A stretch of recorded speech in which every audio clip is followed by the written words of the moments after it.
Well, Metal Mike Ceena, man, welcome to Hair Metal Mixtape. Thanks, man. Thanks for having me on. It's an honor. Yeah, dude. Before we get to the debut single "Never Given Up," which is an awesome song, by the way, or your band Rock Soldiers, let's start with you and your origin story, man. A little context of like where you're from, how you arrived at where you're at today, and most importantly, you're the host of a show called "80s Glam Metalcast." Yeah. So, I'm from upstate New York. I'll just throw that out there. That's where I'm from. As a younger guy, I played in bands and you know how it goes. You basically, kind of times have changed and you get a family and your priorities change. You get a full-time job and you kind of got to put a lot of the rocking and rolling aside for a while, right? But as I got into Twitter and Facebook, I made a lot of friends who played music and obviously started my own podcast. So a lot of things developed from there. You know what I mean? So I started the podcast in 2019. I mean, I've talked to just about anybody you could imagine: Stephen Piercy, Jeff Tate, all the guys from Brittany Fox and Tiger Tails and Shotgun Messiah. Every glam band, hair band that you could think of, I probably talked to one of the guys in this band. I talked to Bruce Kulick, which was an honor. Huge awesome. Kiss fan. So, that's kind of where things started. And then, like I said, just meeting different people. We started doing cover songs, and then it kind of blossomed from there. I said, why don't we do some original stuff? And that's kind of where we're at today with Rock Soldiers. That's awesome, man. And going back to the podcast real quick, I noticed the last episode of the 80s Glam Metal Cast was 1982 versus 1983, yeah. I think, metal album battle. Yeah, was it too soon to spoil which year was victorious, or what happened? It was 83. It was 83 one. That was the first time I ever did anything like this, because what I figured, I said, you know what, we'll almost do it like a card game. We're dropping cards against each other, with the co-host, and it was fun. I didn't know, because you'd think that like if I had 83 and he had 82, you'd think everybody would pick their own albums, when in the battle. But it didn't go that way. We persuaded each other to do something, maybe go along with the other guy. I went with a lot of 82. I went with Creatures of the Night. Yeah. I went with Number of the Beast. So there was a couple times I jumped over to the 82 side, but 83, there's just more stuff out there. What would you pick if you had to pick between those two? I know, it really messed me up, man. When I was like, I was listening to it on the way home from work, and I was like, holy crap. Like just that you mentioned Creatures of the Night, but then you got Shot at the Devil. And it's just like, it goes back and forth. And it's like, it feels like there was this whirlwind of crazy cool shit happening anyways. I mean, in 81, it kind of took off, right. First wave of glam metal, right? I mean, come on. Yeah. Well, it's weird. I had gone through just about every year of the 80s and some of the early 90s and doing top 10. The only thing for me, I got into music around 86. So I wasn't familiar with every single album that was from 82, 83. And let's be honest, there just wasn't as many metal albums out at that point. Right. As metal picking up steam. Actually, probably 83 was the tipping point with Quiet Riot's Metal Health. You know what I mean? When that thing went big and Shout at the Devil and Pyromania, then it was explosion time. You know what I mean? Yeah. It's hard to sometimes go back to 87 or 88 and find 10 albums and narrow it down that tight. You know what I mean? There's that many good albums out there. So totally, man. Wow. And going back to the music thing, always bass player that sang, or frustrated guitar player that sang? Well, funny story. When I was a kid, I was probably 10 or 11 or something. My parents got me a guitar, and it was a little difficult. I couldn't really figure it out, and all I ever found myself doing was trying to replicate like Kiss poses, like putting the guitar down, putting my arms up on it, and ultimately I broke the headstock right off of it because of doing all this stupid shit. Right. So I remember my parents telling me, they're like, you know what? We're never buying you another instrument. You're done. So I saved up money. I bought a bass guitar and took lessons, and I learned how to play bass. And singing, it was kind of happened. You know what I mean? I definitely am a songwriter, so I want to get my own ideas out there, put it out there my own way. So that's probably where some of that comes from. But my singing kind of started, strangely enough, is when I joined a Kiss tribute when I was like 18 years old. So I kind of jumped in and had to sing because I played the role of Gene in the tribute. And like I said, I've been singing off and on ever since then. So everyone loves to do the yeah. Oh yeah. Oh, yeah. And now this new music project called Rock Soldiers, right? Which seems to be a lot of fun. The Ace Frehley reference, the Loudness Soldier of Fortune album Crosshairs reference. It's awesome, dude. You picked it up. You know, everybody says to me, "Oh, Ace Frehley, Ace Frehley." I said, "Yeah, I'm definitely a huge Kiss fan. It's my favorite band." But really, you're picking up on the Soldier of Fortune. That's one of my favorite albums, Soldier of Fortune. I love Mike Viscera. So with the soldier in the title, and then with the crosshairs, dude, you nailed it. Good call. I'm so proud of you. That's what I'm shooting for. So Ace Frehley, yes, but more loudness for sure. And crazy is that was what, 89? Yeah. So like, you know, it's an awesome album on its way out, if you will, you know, like, yeah, yeah. There was a lot of hair fucking metal in 89. Like you got Slaughter and shit coming out, and then Loudness comes out with Soldier of Fortune. It's like, oh, okay. Yeah, Loudest Soldier of Fortune. I mean, I've loved it ever since I've heard it. But I think over time, you know, that's it, right? Does it stand the test of time? And that album just has grown up with me as an adult, and I just keep going back to it. And I always find different things that are really cool about it, whether it be the harmony vocals of Mike Viscera, Akira's guitar playing. I mean, come on. The riff, the whole band is good. I don't even want to try to butcher the other guys' names, but even the bass player and the drummer are killer. And I always look at them like the Japanese Van Halen. They're just amazing musicians. So cool, dude. So good. Yeah. So tell me about Never Giving Up. Well, you know, it was just kind of one of those things, man. I was working with a guitar player, Sean. He's part of the project. He lives in Australia. And he sent me, actually, we were working on something else. This is how it really started.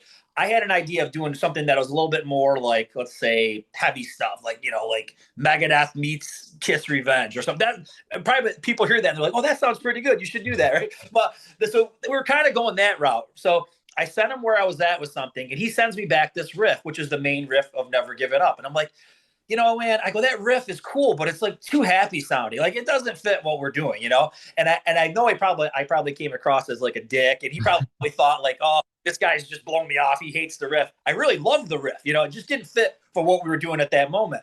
So then I took that riff and I started to build a song all around it. I came up with the verse music and all the lyrics and everything. And so it is kind of funny. The whole thing started from like this rejected riff for this other thing that we were doing. But he really nailed it. When he did that riff, it really had the 80s vibe. A lot of people think the riff sounds like, you know, White Lion and Rat and all that kind of stuff. And come on, that's the kind of stuff that I love to play, and it's close, you know, near and dear to my heart. So that's kind of where the music side of it came from. Lyrically, it's just, you know, it's kind of about ups and downs. You know what I mean? A lot of times I feel like everybody wants to write these positive songs and, you know, like rebellious songs, and it's definitely that. But I feel like it's kind of like it's supposed to be taken in just a fun way, you know, just kind of looking back at your life and all the ups and downs you've had. And I try to throw a lot of references to other songs. I mentioned King of the Mountain. I mentioned Strange Ways in the lyrics. I mentioned Dirty Looks. You know what I mean? So these are all things like they fit in with the narrative of what we're talking about, but they're definitely deliberate, you know, references to Kiss and other hair metal things. So that's kind of what that song's about. Just about the good times and the bad times, and, you know, picking yourself up when things don't work out the way you want. And I think we've all kind of been through that. You know, another thing, when you think about the lyrics, you know, I'm 46 years old. I'm not out rock and roll all night and partying every day, right? You know, can you hear me? So you've kind of like, the melodies will be of 80s, but I don't think lyrically, I want to be honest, that's not where I am as a person. I'm not going to write these crazy songs like I'm some kind of party animal or something. I'm not, you know. So I'm trying to be true to where I'm at right now in my life lyrically. So right, and try not to write any dad lyrics, right? I'll be like that guy. What's the guy on TV? You're becoming your parents. You know, I don't want to get caught up with that guy though. No. And those dudes, right? There was those DID, right? Those guys that there was like one album or whatever they did, right? Yeah. I always thought out because he had the bass player that had two strings. You know. But honestly, I think you could get by with it. You know, I was thinking about the other day. It was funny. My wife mentioned to me, she was listening to like serious deep cuts, and she was like, "You ever heard of a DAD, Dad?" I'm like, "Oh, of course I have." And I said, I think the bass player had played a bass that only had two strings, but I think you could pull it off. You only really need two. For 80s metal, you might only need one. Yeah, you might be right on that one, man. So do you guys all have similar taste in music, or do you guys like just meet concentrically in that circle there for that genre, then kind of spread out? Sean and I, the guitar player, we like a lot of the same kind of music. We're big Kiss fans, and, you know, and obviously all the 80s metal. Brian, the drummer, he produces it all. well. And yeah, I think he's on the same page as us. I think he's more like more of a technical guy. He likes like Queensryche and Rush, and I know Okay. that I'll not create music that sounds anything like that. It's just not in me, you know what I mean? So, Right. Not many people got Operation Mindcrime packed away. and I could never sing it. You know, like I said, I'm not also singer. I'm more of like a character voice. Like I said, I was molded after like Gene Simmons, and references that people have said about my voice is like Alice Cooper, Tame Me Down. You know what I mean? That's kind of Yeah. the way that I sing. I'm not some kind of up in the stratosphere type of a vocalist. So No, just nice and sleazy. yeah, nice and sleazy. So any more music written and ready to be dropped? Yeah, so actually, it's funny you say that because we are working on another track right now. It's called "Makes You Tough," and once again, I hate to have that same kind of a vibe of songs, but it is very similar. But in this respect, this song is more about like you were going through a tough time and it really sucked. But when you came out of it, you came out of it better. You know what I mean? And that's kind of the theme of that song. So you could say where the other one is more of like never giving up. It's more of a, tongue in cheek, some of the lyrics. This one, maybe a little bit more serious, but still fun where we're just talking about like those down times you're kind of growing as a person, you know what I mean? So hey, maybe this is some deep cheese metal, some deep glam metal. Deep glam metal. I love it, man. Mindful glam metal. Glam metal. So what about live shows? Have you guys discussed even that? Like even dip your No. toes? No, you guys all live too far away for that kind of Yeah, stuff, right? there's in Australia, the drummers in Maryland, and I'm in upstate. So there would never be a show that that I could ever foresee. But right now, like I said, we'll put out a song every couple months. It probably take years for us to make a complete album at this rate, the pace that we're working on. But we're just having fun, man. That's all it comes down to. You know what I mean? Just having fun with it. Other people seem to be enjoying it, and like I said, it's a nice thing I can filter in to the other things that I do, like the podcast and stuff. So just a supplement to that. Oh, absolutely, man. Like when you can dig into songs and write your own songs, you can understand all the older school songs from back in the day even more because Yeah. you're breaking them down literally and Yeah. learning what it was about, Right, right. You know what I think too, as time goes on, it's like, I had a big chunk of time where I wasn't really doing much, you know what I mean, musically. So I feel like I was in a certain mode when I was a kid, but I feel like I've really grown as a writer and how I look at music. Back in the day, I thought it was cool. Like, hey, I'm wearing a Manowar shirt. So I used to think like, I mean, bands I was in when I was a kid, we put like bass solos and stuff at the end of them or just stupid stuff. You know what I mean? But now it's like, what's right for the song? You know what I mean? I'll play something more simplistic as long as it makes sense for the song. You know what I mean? So. Yeah, it's crazy how like it's similar to you. I'm 48. So like when I first started listening to me, I mean, it was kind of like the MTV thing, right? Like I looked up, saw like, it was 19, probably 86, 87, but I was still seeing Shout Out the Devil videos or whatever. Yeah. And we were always about the underdog, like, so you're a kid, you're like, oh, hell yeah, man. Like you got your mullet. You're just like, these guys are talking to me like, holy shit, this is awesome, and like, that's how it begins. Yep. Yeah, exactly. I remember getting MTV probably same time you're like 86. And I remember seeing like Tears Are Falling and Home Sweet Home and Yankee Rose. I mean, it just blew up at that point. You know what I mean? Loved it. Still do. Yeah. And my first concert, like my first official concert, 1987 Girls, Girls, Girls tour in That was my first time. No shit. Did Whitesnake open? Whitesnake opened up, man. Yeah. That's a great show. Fucking good, dude. So good. Holy shit. I'll never forget that. Yeah. A lot of people said to me, oh man, I can't believe you're not going to go see the tour, the stadium tour, and it's like, no offense, man, but like I saw Motley Crue and Whitesnake in 87. There's no way this is going to compare. So. Right. And the only reason I went was because I took my 8-year-old son for that to be his first concert. Awesome. Well played. Well done. Dude, he flipped. I mean, he's taking piano lessons now, and all he wants to do is play Home Sweet Home. Right. Oh my God, that's awesome song to play. Yeah, so that's good. Great. And like a lot of times, I've been critical of Kiss. Like, oh, Kiss did a farewell and they came back. I'm so glad they did. I mean, I got the same thing. I got to take my kids a couple times to go see Kiss, and that's their first concert. So, one time we painted them up and everything, and put them in costume.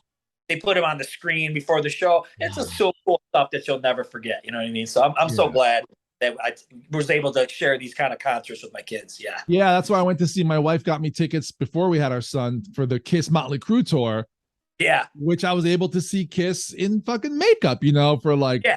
and see Crew, my growing up heroes. So it was like, fucking yeah, why not? Yeah. Yeah, those. I mean, that's another one. I can't believe I missed that tour because those are like that's my two favorite band. I mean, Kiss is always going to be my favorite, but Crew is like always second, and that was a Kiss tour for sure. And what I was psyched about is when Joan Jett was on, my son was like, "Oh, Boppy, like who is this? Who is this? Like she's so cool looking. Who is this chick? Like, yeah, he fell in love with Joan Jett." I was like, "Well, because of her, the next three bands play rock and roll, kind of thing." no kidding, man. She paved a lot of paths for these people, no doubt about it. Man. Oh man. So, Rock Soldiers consisting of Brian Stang on drums, Sean Senhen on guitar. Is that how you say it? How do you say it? I don't know. Sean Senhen on guitar and on vocal and bass. And speaking with us today was Metal Mike Ceena. Dude, thank you so much, man. I really appreciate it. Awesome, man. I'm so glad I was able to talk with you about this stuff, and lots of luck with what you're doing. Keep spreading the word of metal, man. Yeah, God bless man, you. You too, definitely. All right, have a good night, man. You too, buddy. Thanks so much. Take care. Thanks again.